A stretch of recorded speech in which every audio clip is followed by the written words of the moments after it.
Este es su programa Agendas de la Pastoral de la Cultura de la SEP. Este programa y todos los de Radio María, esta emisora que acompaña sus vidas en las buenas y en las malas, puede llegar a ustedes gracias a los aportes generosos que ustedes realizan. Les invitamos a realizar sus donaciones a través de nuestra banca en línea. Bueno, seguimos nuestro diálogo con la profesora economista Maribel Gordón sobre cuáles son estas respuestas que ha dado el movimiento social ante la crisis económica que se ha agravado por la pandemia. Maribel, los trabajadores, desempleados, microempresarios, mujeres, pobladores de barriadas, campesinos, indígenas, jubilados, ellos tienen sus organizaciones que los representan. Y a pesar del cerco mediático y del distanciamiento físico, he visto que hay algún tipo de respuesta, pero se oye muy poquito, se siente muy poco de estas organizaciones ante la gravedad de esta crisis. Adelante, Maribel, ¿qué nos comentas al respecto? Sí, yo creo que es importante esto porque la información mediática pareciera ser que reduce a un solo sector, el sector del poder económico, la capacidad de proponer al gobierno las políticas económicas que se deben ejecutar. En política económica siempre decimos que hay habladores a los oídos del gobierno. En el caso particular de Panamá, gobierno y empresarios tienen mismos intereses y lo ha demostrado el gobierno, un gobierno 100% empresarial. ¿Existen otros planteos y otras propuestas? Indudablemente que sí, a la cual no se le da la oportunidad de expresarlo en los medios de comunicación tradicional. Desde el movimiento popular y sobre todo las organizaciones que yo represento, hemos estado, que son el Frente Amplio por la Democracia, Frenadeso, hemos estado en CONUSI y en Suntra, hemos hecho una propuesta integral. Como siempre lo hemos planteado, el problema nacional no puede ser medido en pequeños espacios divorciados. Nuestra propuesta integral tiene un análisis de contexto, es decir, ¿qué está pasando? Y ahí hemos reflexionado sobre algunos datos que vimos hoy del momento antes del COVID. Y el momento antes del COVID era un momento de precariedad, pero también de lucha del movimiento social exigiendo demandas que garantizaran esta vida decorosa. Un análisis de cómo nos ha impactado el COVID, también desde el punto de vista cuantitativo y cualitativo. Y hemos establecido una propuesta de carácter integral que implica, entre otras cosas, lo siguiente, lo que ya planteé. La vida como centro del quehacer social. La necesidad de caminar hacia el desarrollo nacional y social. La necesidad de promover a los sectores productivos y a las micro y pequeñas empresas, fundamentalmente en todo lo que tiene que ver con la producción de alimentos. Preservar los puestos de trabajo y los salarios de la población. Crear capacidad adquisitiva en la población. A partir de allí hemos hecho una propuesta que tiene medidas concretas en el plano estructural, medidas concretas en el plano del corto, mediano plazo y medidas inmediatas que son a las que me quiero referir por un problema de tiempo. En el plano inmediato, ¿qué estamos planteando? Un bono de $500 y para los desempleados y los trabajadores que han perdido sus puestos de trabajo y su salario, y una renta básica de $500 también para quienes han perdido, para quienes no tienen empleo, es decir, los desocupados, para quienes están en informalidad, para quienes viven en pobreza, para aquellas mujeres que han sido desplazadas y no contabilizadas, para fortalecer a la población también y adulta mayor, es decir, una renta básica de $500 y no bonos o vales de $20, de $80, porque no se corresponde con lo mínimo que garantice la alimentación. En este país el costo de la canasta básica de alimentos supera los 310 balboas y por ende para nosotros $500 garantizaría alimentación y medicamentos para una familia de 4 integrantes, un bono mensual, una renta básica mensual. Eso lo están haciendo otros países.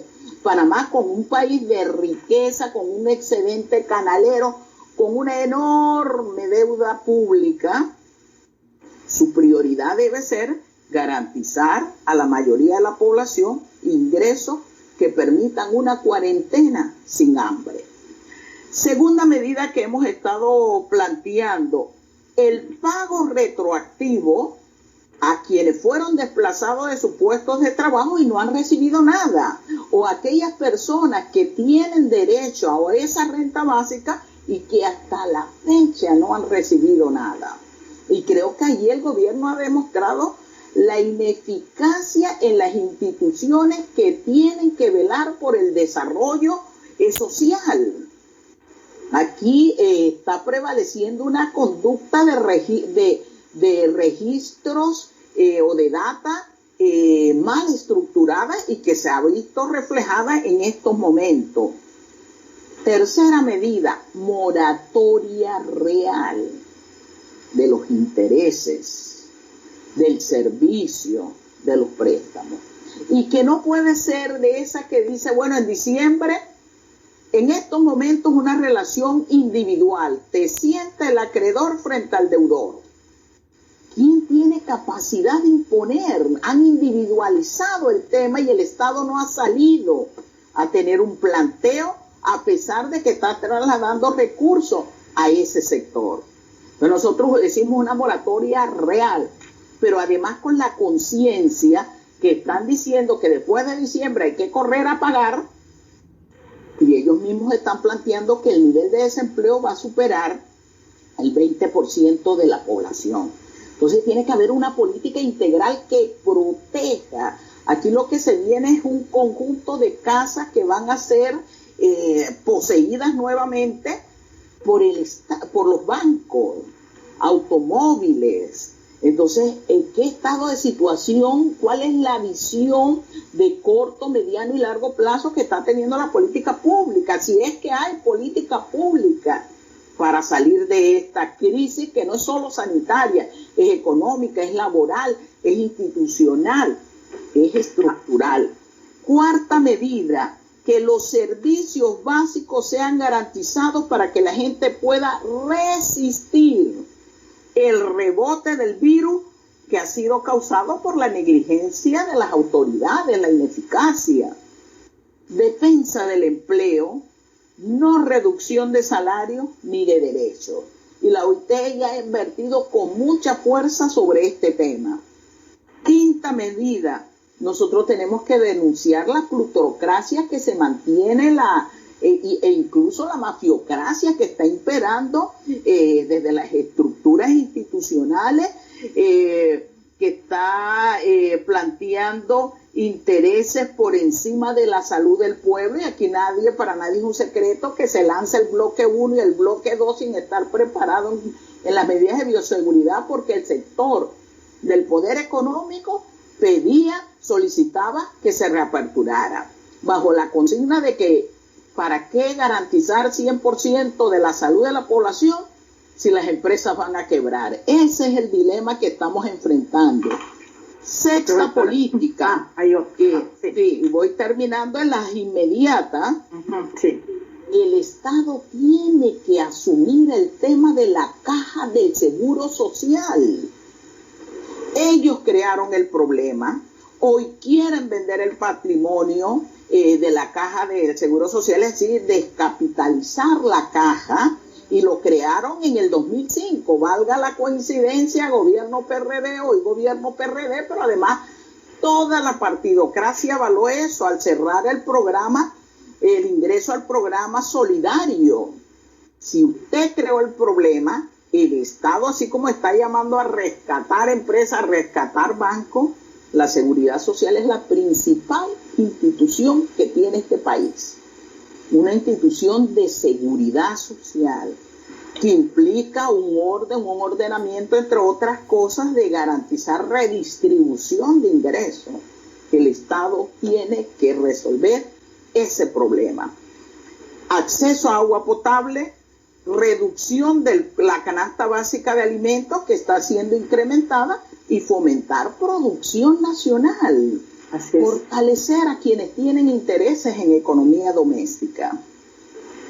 Maribel, escuchando las propuestas que se han hecho desde el movimiento social que tú representas, yo me remito también a otras propuestas que he escuchado, pero es que nada más las escuchamos por las redes sociales o las escuchamos por YouTube, por, bueno, todos estos canales informales, pero ya hemos visto que hay un cerco mediático, incluso en los programas que todo el mundo ve los fines de semana, Radar y todos estos programas. No quiero hacer referencia a uno en especial, pero en los planteamientos que hace el movimiento social con la voz de ustedes, también he visto y he escuchado esos mismos planteamientos, algunos más centrados hacia lo inmediato y algunos que también, igual que lo has planteado tú, hacen alusión a que el mismo modelo económico, el mismo modelo de crecimiento que tiene el país ya no aguanta más y que también hay que volver a las bases de la institucionalidad panameña. Yo en estos días me enteré por una conversación que tuve con un abogado que Panamá no tiene en su constitución que somos un Estado de Derecho. Y yo estaba muy convencida, yo creo que muchos panameños están convencidos de que nuestra Constitución dice que somos un Estado de Derecho. Pues no, nuestra Constitución no dice que somos un Estado de Derecho. Eso para mí fue como condorito plop. ¿Cómo que en Panamá no somos un Estado de Derecho, que la Constitución no lo dice? ¿A dónde voy con esto? A lo que voy es que he escuchado varias voces, no te voy a decir que muchas, y tampoco voy a mencionar organizaciones. Hay iniciativas incluso que están naciendo a raíz de la pandemia para pensar y para proponer lo que se debería hacer en el día, vamos a decir el día después, no nos gusta hablar así, en el regreso a la normalidad tampoco, porque lo que era antes no era normal. Pero en todo caso, aprovechar en el buen sentido esta situación de crisis para fortalecer el movimiento social, sobre todo a partir de las organizaciones de base, las comunitarias, incluso los comités de salud, los comités de agua, que una vez tuvimos, para que esto sea una plataforma más amplia que permita reclamar y generar un cierto poder del ciudadano y poder desde las bases para enfrentar estos vicios que también has mencionado. Entonces, ¿a dónde llego? Llego al punto de que están los planteamientos que ustedes han hecho y hemos leído en las redes. Están los planteamientos de grupos que incluso están naciendo ahora, que no son los de siempre y tampoco son los de los políticos tradicionales, que son gente que no había tenido mucha experiencia política, o por lo menos no partidaria, pero sí tiene una preocupación genuina por el país, y tienen incluso grupos de profesionales, grupos de científicos, grupos de personas que son activistas de derechos humanos o activistas del tema de ambiente que está tan golpeado, o activistas indígenas, campesinos, de organizaciones que posiblemente tienen respuestas muy localizadas, poco articuladas, en las barriadas también, que protestan con el estómago vacío y con el rancho ardiendo. Entonces, también hay grupos organizados, sindicatos, gremios, asociaciones profesionales, frentes de masa, bueno, todo vamos a decir, el mosaico organizativo panameño, del cual ustedes forman parte importante, pero que definitivamente las condiciones no se han prestado, y tampoco sé si hay diferencias muy grandes que permitan tener por lo menos convergencias en lo más importante o en las cosas que son claras para volver a echar a andar el país con una nueva lógica, que no sea la lógica depredadora y concentradora y excluyente que tenemos. Entonces, aquí viene como mi pregunta para el cierre, porque nos quedan 4 minutos y yo te lo dejo a ti, de qué posibilidades hay de que hagamos algún tipo de articulación entre todos estos diferentes grupos que actualmente están dispersos del movimiento social y que tienen ciertos puntos en común, al menos a nivel de su programa, de sus planteamientos. Yo sé que hay historias en común de terror, sé que hay problemas de personalización de las dirigencias y demás, pero no sería el momento para deponer todo eso y ponernos a pensar en un país en un país que queremos todos, al menos en los puntos centrales. Y aquí una oyente me envía una pregunta que dice, ¿qué significa un Estado de Derecho? O sea, y voy a contestar porque parece que la pregunta es para mí porque yo fui la que lo planteé.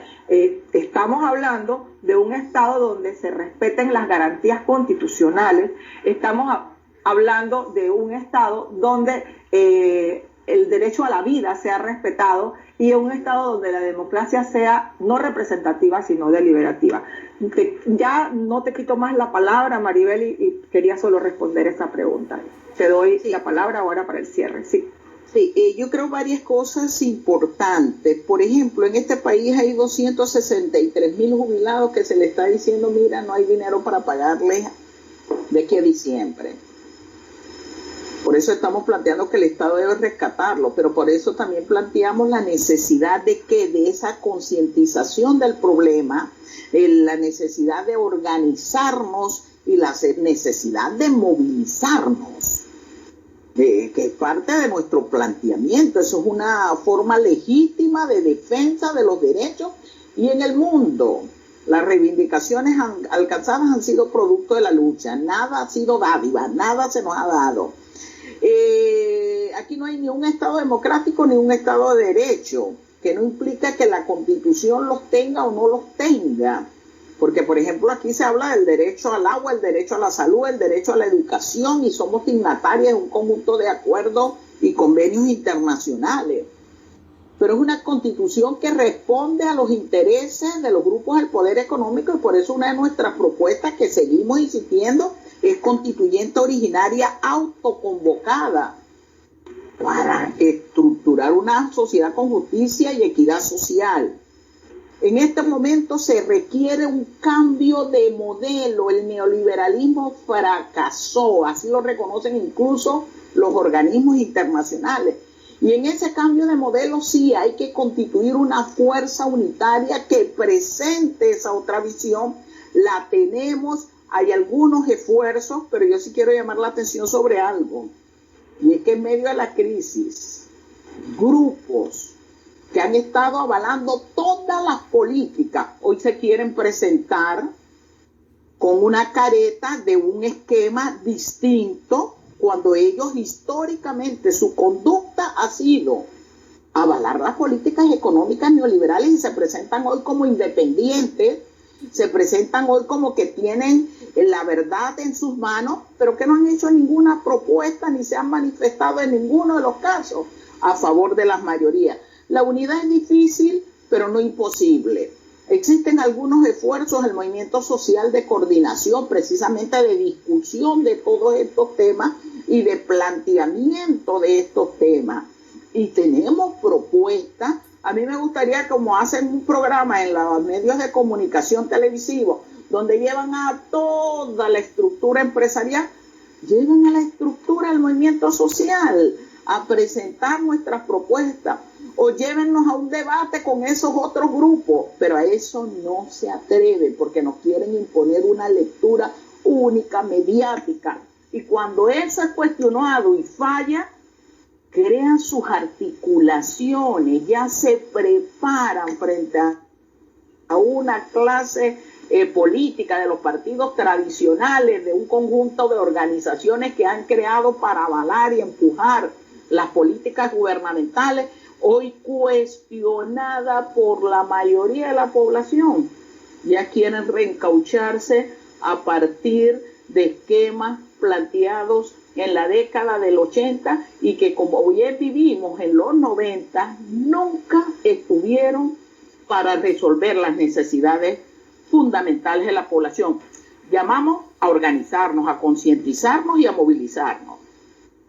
Maribel, tengo que hacer ya un cierre del programa, que nos hemos quedado con hambre de más. Posiblemente deberíamos continuar en una segunda parte de este programa, pero tenemos que darle paso al programa siguiente. Quiero agradecerte porque ha sido muy esclarecedora tu participación, y decirte también que el Papa Francisco está diciendo que hay que condonar la deuda de los países que están afectados por la pandemia, es decir, todos, sobre todo los países pobres, y ha dicho que o apostamos por resucitar a los pueblos o apostamos por el Dios dinero. En eso coincidimos. Te agradecemos tu participación siempre reveladora en este programa sobre las respuestas del movimiento social a la crisis económica. Y también agradecemos a nuestra compañera Lidia Monterrey por apoyarnos para que este programa salga al aire. Ustedes, amigos oyentes, gracias por sintonizar el programa Agendas.